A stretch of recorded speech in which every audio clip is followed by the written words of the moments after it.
Hello दोस्तों, आपका स्वागत है हमारे यूट्यूब चैनल लाइव स्टडी में। तो दोस्तों, आज हम लेके आए 22 फरवरी 2015 को आयोजित सीटेट के पेपर में से बाल विकास एवं शिक्षा शास्त्र सीडीपी के 30 क्वेश्चन सेट। तो चलिए दोस्तों, आज की क्लास शुरू करते हैं। तो दोस्तों, आज की क्लास शुरू करने से पहले मैं आपसे अनुरोध करता हूं कि अगर आपने हमारा चैनल सब्सक्राइब नहीं किया है तो आप हमारे चैनल को सब्सक्राइब अवश्य कर लीजिए और प्रीवियस वीडियोस देखने के लिए चैनल पर जाइए और उन्हें देखिए। काफ़ी वीडियोज हैं थ्योरी की और प्रीवियस ईयर क्वेश्चन पेपर्स बाल विकास एवं शिक्षा शास्त्र के। तो चलिए दोस्तों, आज की क्लास स्टार्ट करते हैं। आज का पहला क्वेश्चन है, निम्नलिखित में से कौन सा बच्चों के संवेगात्मक विकास के लिए सर्वाधिक उपयुक्त है? तो देखते हैं ऑप्शन ए, कक्षा का प्रजातांत्रिक प्रवेश।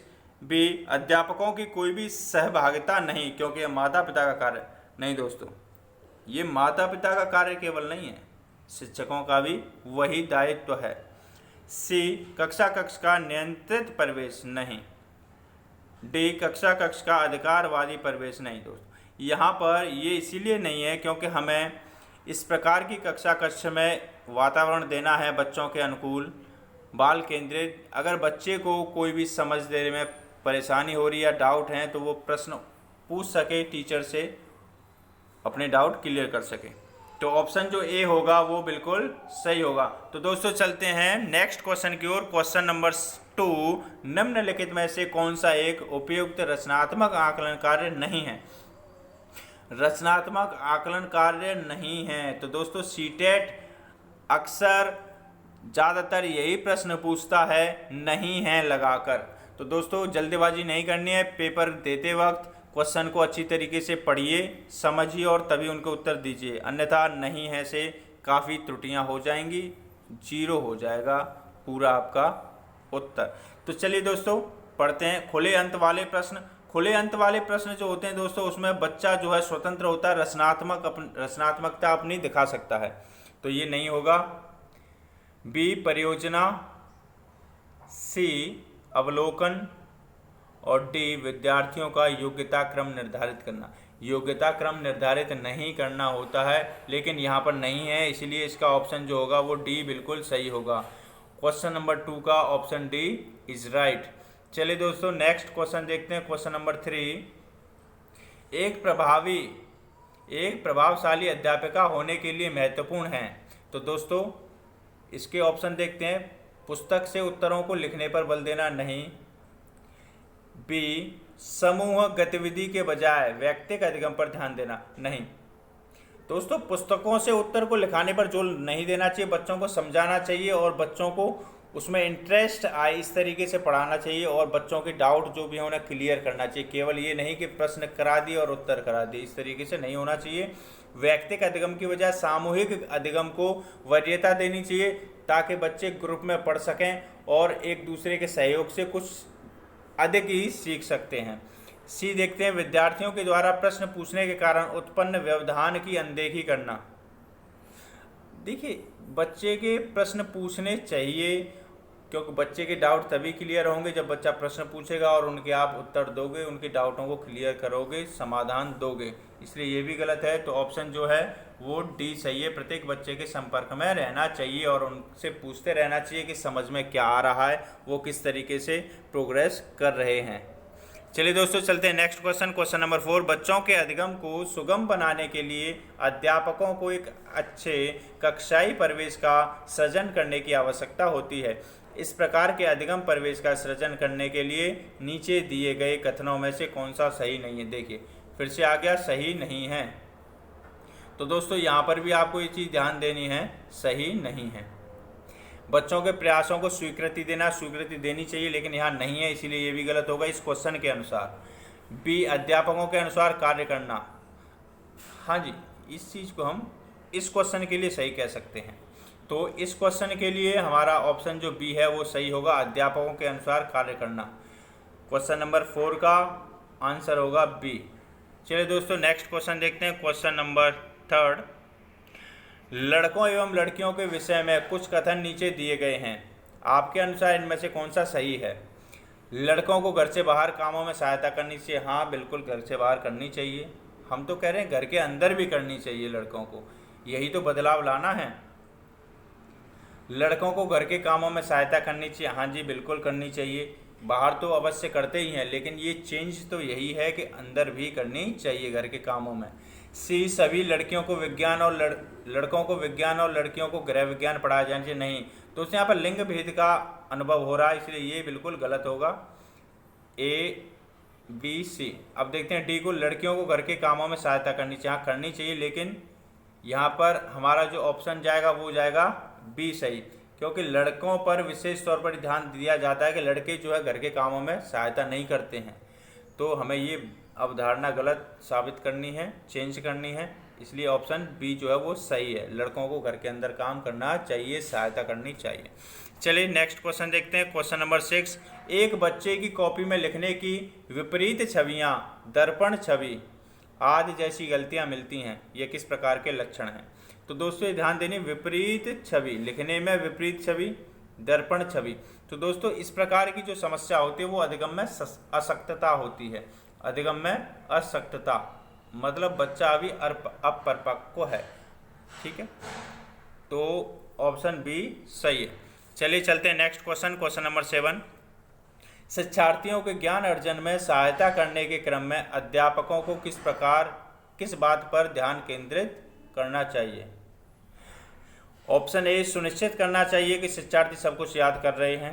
याद करने का मतलब रटना है, ये चीज़ नहीं होनी चाहिए। बी, शिक्षार्थियों के द्वारा प्राप्त किए गए अंक और ग्रेडों पर ये चीज़ नहीं पता लगानी चाहिए कि कौन सा विद्यार्थी या शिक्षार्थी कितना सीख रहा है, क्या प्रोग्रेस कर रहा है, ये गलत है। सी, शिक्षार्थी को सक्रिय सहभागिता में शामिल किया जाना चाहिए। हाँ दोस्तों, क्वेश्चन नंबर 7 का ऑप्शन सी सही है, शिक्षार्थी को सक्रिय सहभागिता के लिए शामिल करना चाहिए। चलिए नेक्स्ट क्वेश्चन देखते हैं, क्वेश्चन नंबर 8। अध्यापक के दृष्टिकोण से प्रतिभाशीलता किसका संयोजन है? तो दोस्तों प्रतिभाशीलता जो संयोजन है वो है उच्च योग्यता, सृजनात्मकता और उच्च वचनबद्धता। मतलब ऑप्शन नंबर ए सही है, उच्च योग्यता, उच्च सृजनात्मकता, उच्च वचनबद्धता। चलिए नेक्स्ट क्वेश्चन देखते हैं, क्वेश्चन नंबर 9। एनसीएफ 2005 के अनुसार गलतियां इस कारण से महत्वपूर्ण होती हैं। दोस्तों गलतियां, आपको ये चीज़ समझना, गलतियां जब होंगी, बच्चा कुछ नया करने का प्रयास करेगा, कुछ सीखेगा तो गलतियां होंगी। त्रुटियां ये अधिगम का ही एक भाग है। जब हम कुछ करने का प्रयास करेंगे नया तो त्रुटियां होंगी, ये स्वाभाविक है। हम उन्हीं से सीखेंगे, गलतियों से ही सीखेंगे, प्रयास करने से सीखेंगे। तो हम देखते हैं इस ऑप्शन में, इसमें यह विद्यार्थियों के उत्तीर्ण अनुत्तीर्ण समूहों को वर्गीकृत करता है, नहीं। पास फेल को वर्गीकृत नहीं करना है। बच्चों को डांटने का तरीका, नहीं जी बिल्कुल नहीं। बच्चों के विचार की अंतर्दृष्टि उपलब्ध कराती है तथा समाधानों को पहचानने में सहायता करती है, हाँ ये बिल्कुल सही है। ये कक्षा के कुछ बच्चों को हटाने के लिए आधार उपलब्ध कराते, नहीं। तो दोस्तों क्वेश्चन नंबर 9 का ऑप्शन सी बिल्कुल सही है, बच्चों के विचार की अंतर्दृष्टि उपलब्ध कराती है तथा समाधानों को पहचानने में सहायता करती है। ऑप्शन सी सही है। चलिए चलते हैं next question, question number 10। Out of the box चिंतन किससे संबंधित है? दोस्तों आउट ऑफ द बॉक्स जो चिंतन है वो आपका अपसारी चिंतन से संबंधित है। अपसारी चिंतन को हम क्या कहते हैं? आउट ऑफ द बॉक्स, अपसारी चिंतन। Option number C is right. चलिए चलते हैं नेक्स्ट क्वेश्चन, क्वेश्चन नंबर 11। शिक्षण में अध्यापकों के द्वारा विद्यार्थियों का आकलन इस अंतर्दृष्टि को विकसित करने के लिए किया जा सकता है। देखते हैं ऑप्शन ए, उन विद्यार्थियों की पहचान करना जिन्हें उच्चतर कक्षाओं में प्रोन्नत करना है, नहीं। प्रोन्नत करने के लिए ये चीज़ नहीं लागू होती है। बी, उन विद्यार्थियों को प्रोन्नत न करना जो विद्यालय के स्तर के अनुकूल नहीं है, नहीं। विद्यार्थियों के प्रोन्नति को नहीं रोकना है। चलते हैं ऑप्शन नंबर सी पर, शिक्षार्थियों की आवश्यकता के अनुसार शिक्षण उपागम में परिवर्तन करना। हाँ जी, हमें ये चीज़ विशेष ध्यान देनी है कि जो भी शिक्षण विधि है वह शिक्षार्थी के अनुकूल होनी चाहिए, इसलिए हमारा ऑप्शन जो है सी वो बिल्कुल सही होगा।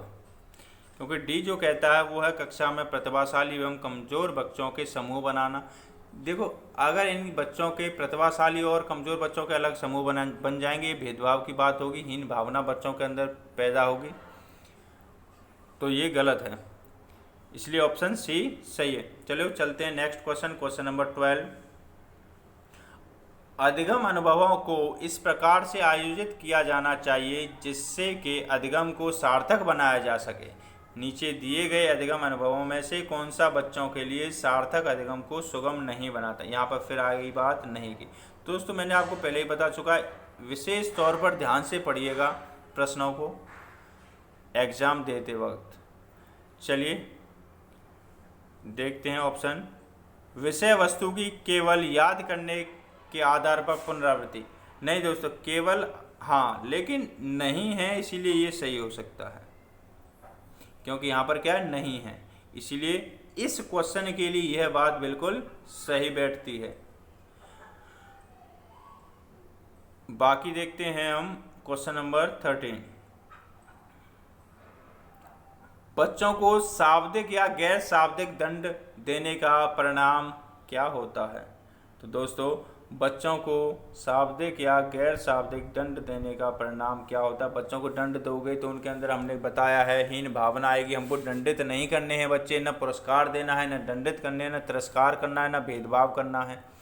तो दोस्तों, इसमें क्या चीज़ आती है, इसमें समझ लीजिए उनके स्वयं के प्रति अवधारणा नष्ट हो जाती है। इसलिए ऑप्शन डी जो है वो बिल्कुल सही है। किसका? 13 क्वेश्चन का। दोस्तों, बड़े ध्यान से देखना, आप शिक्षक बनने जा रहे हो तो आपको बच्चों को दंडित नहीं करना है, इस चीज़ का विशेष ध्यान दीजिए। एनसीएफ 2005 पढ़िए। चलिए बने रहिए दोस्तों हमारे साथ। चलिए नेक्स्ट क्वेश्चन देखते हैं, क्वेश्चन नंबर 14। क्वेश्चन नंबर 14 कहता है दोस्तों, निम्नलिखित में से कौन प्रारंभिक बाल्यावस्था अवधि के दौरान उन भूमिकाओं एवं व्यवहारों के बारे में जानकारी प्रदान करते हैं जो एक समूह में स्वीकार्य है। दोस्तों, यहाँ पर बात आ रही है प्रारंभिक बाल्यावस्था। प्रारंभिक बाल्यावस्था जो अवधि होती है उसमें हमारे माता पिता और भाई बहन ही हमारे पास होते हैं, इसलिए हमारा ऑप्शन जो है डी वो बिल्कुल सही है। चलिए चलते हैं नेक्स्ट क्वेश्चन, क्वेश्चन नंबर 15। विद्यार्थियों को स्वच्छता के लिए प्रेरित करने हेतु उन्हें स्वच्छता समिति का सदस्य बनाना प्रतिबिंबित करता है। यहाँ प्रतिबिंबित का मतलब है दर्शाता है। क्या है मतलब? दर्शाता है या दिखाता है, दिखाता है। तो दोस्तों, यहाँ पर विशेष तौर पर ध्यान दीजिए, हमने विद्यार्थियों को स्वच्छता समिति का सदस्य बना दिया, तो इससे हमें क्या हुआ? इससे एक चीज़ लाभ हुई। क्या दर्शा? इससे ये चीज़ दर्शानी है, एक प्रेरणा मिल रही है, सामाजिक और सांस्कृतिक संकल्पना की प्रेरणा दी जा रही है, तो यह इसी चीज़ को दर्शा रहा है। तो ऑप्शन नंबर ए जो है वो आपका बिल्कुल सही है दोस्तों। चलिए नेक्स्ट क्वेश्चन की ओर, क्वेश्चन नंबर 16। निम्नलिखित में से कौन सा आयु समूह परवर्ती बाल्यावस्था श्रेणी के अंतर्गत आता है। दोस्तों, परवर्ती बाल्यावस्था श्रेणी जो होती है वो 6 से 11 वर्ष की आयु वर्ग को दर्शाती है, तो ऑप्शन जो डी है वो बिल्कुल सही है। चलिए चलते हैं नेक्स्ट क्वेश्चन, क्वेश्चन नंबर 17।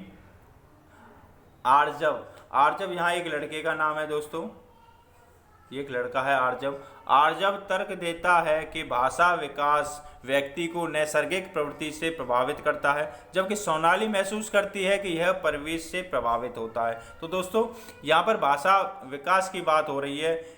आर्जव और सोनाली दोनों के अलग अलग अपने मत हैं, तो यहाँ पर इन दोनों की जो चर्चा हो रही है वो किस विषय में हो रही है। तो यहाँ पर हम समझते हैं कि इसका जो ऑप्शन देखें, चुनौतीपूर्ण तथा संवेदनशील भावना, बी स्थिरता अस्थिरता पर बहस, सतत तथा असतत अधिगम, डी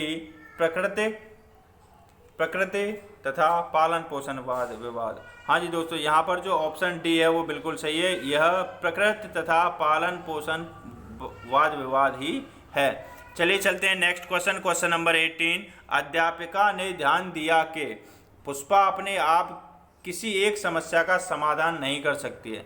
पुष्पा स्वयं किसी समस्या का समाधान नहीं कर सकती है, फिर भी वह एक व्यक्ति या साथी के मार्गदर्शन की उपस्थिति में ऐसा करती है। यह मार्गदर्शन को क्या कहते हैं? इसे कहते हैं दोस्तों हेल्प, सहयोग, सहारा देना।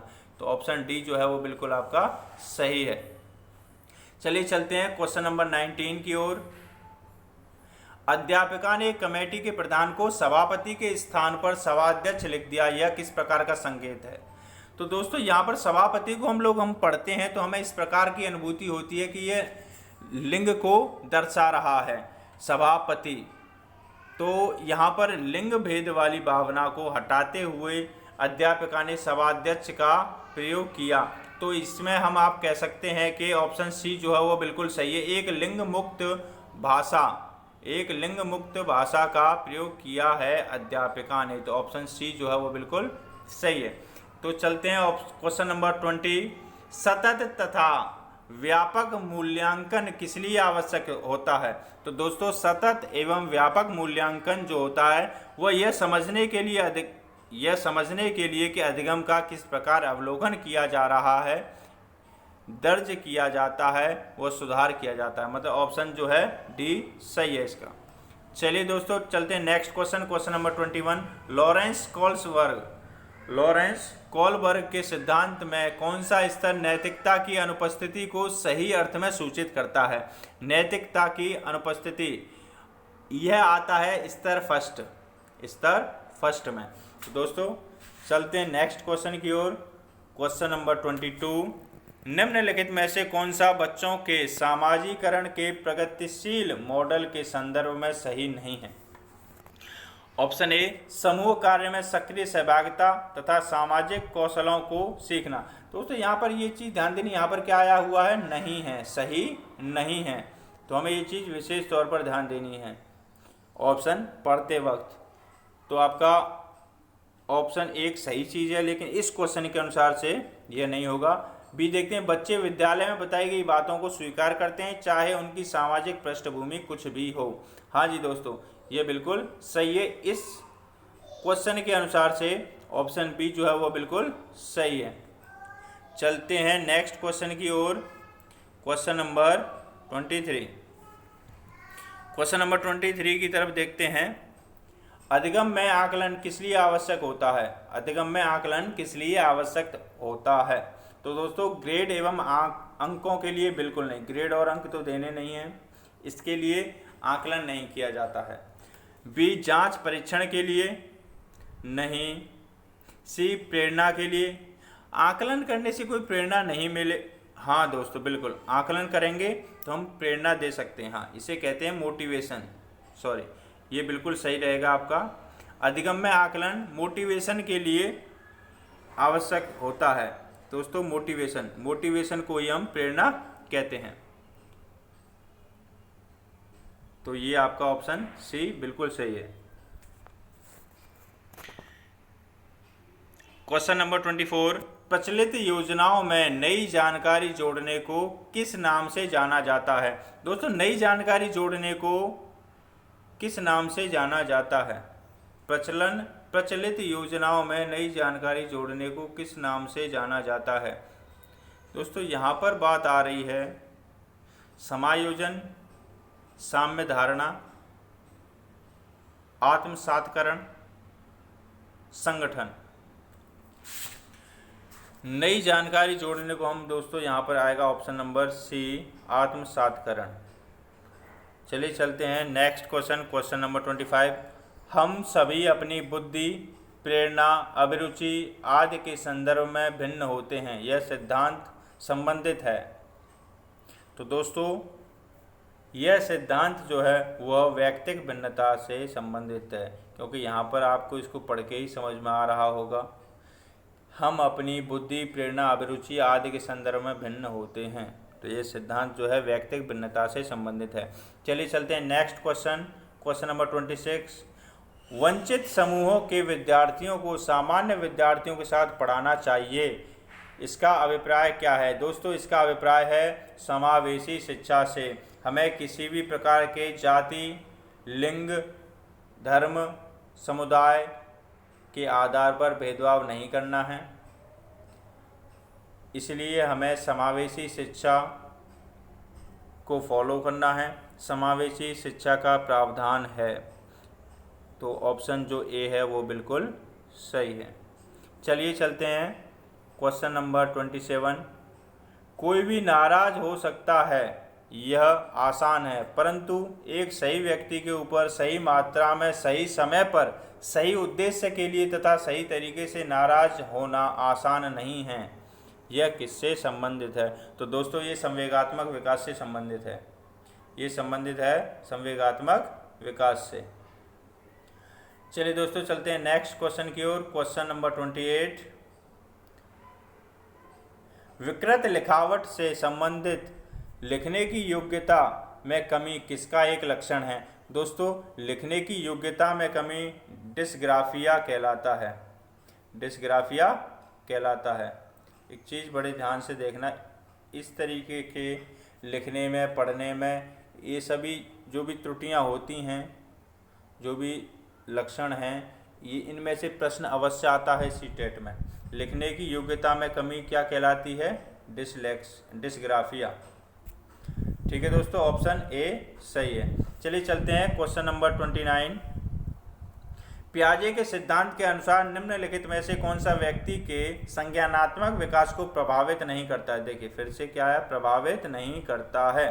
तो दोस्तों पियाजे के अनुसार जो है भाषा, क्रियाकलाप, परिपक्वन, ये तीनों ही प्रभावित करते हैं। तो प्रभावित नहीं करते की बात आ रही है सामाजिक अनुभव। तो इसलिए इसका जो ऑप्शन बी जो होगा वो सही होगा इस क्वेश्चन के लिए। चलिए आज का आखिरी क्वेश्चन दोस्तों, क्वेश्चन नंबर 30। दोस्तों आखिरी क्वेश्चन करने से पहले मैं आपसे अनुरोध करूंगा, अगर आपने हमारा चैनल अभी तक सब्सक्राइब नहीं किया है तो सब्सक्राइब कर लीजिए और वीडियो को लाइक कीजिए, अधिक से अधिक शेयर कीजिए दोस्तों, और बेल आइकन अवश्य प्रेस कर लीजिएगा ताकि आपको न्यू अपडेट मिलती रहे। तो दोस्तों चलते हैं आखिरी क्वेश्चन की ओर। क्वेश्चन 30। इनमें से कौन सा त्रितंत्रीय सिद्धांत में व्यवहारिक बुद्धि का अभिप्राय नहीं है? देखिए फिर से आया नहीं है। अधिकतर क्वेश्चन नहीं है करके पूछे जाते हैं और बच्चे यहीं पर मात खा जाते हैं। तो दोस्तों जब पेपर दें बड़े ध्यानपूर्वक इन चीज़ों को, प्रश्नों को पढ़ें। चलिए देखते हैं ऑप्शन नंबर ए, पर्यावरण का पुनर्निर्माण करना। बी, केवल अपने विषय में व्यवहारिक रूप से विचार करना। सी, इस प्रकार के पर्यावरण का चयन करना जिसमें आप सफल हो सकते हैं। डी, पर्यावरण के साथ अनुकूल करना। तो दोस्तों वैसे देखा जाए तो त्रितंत्रीय सिद्धांत में व्यवहारिक बुद्धि का अभिप्राय जो होता है वो पर्यावरण के पुनर्निर्माण से, पर्यावरण के बारे में विचार करने से, पर्यावरण के अनुकूल काम करने से होता है। लेकिन यहाँ पर पूछा गया नहीं है, इसलिए आपका ऑप्शन जो है वो बी सही होगा इस क्वेश्चन के लिए, केवल अपने विषय में व्यवहारिक रूप से विचार करने में। तो दोस्तों आज की वीडियो यहीं समाप्त होती है, आज की क्लास यहीं समाप्त होती है। अगर आपको क्लास अच्छी लगी हो तो लाइक कीजिएगा, अधिक से अधिक शेयर कीजिए और हमारे चैनल को सब्सक्राइब अवश्य कीजिएगा। तो दोस्तों जय हिंद, धन्यवाद।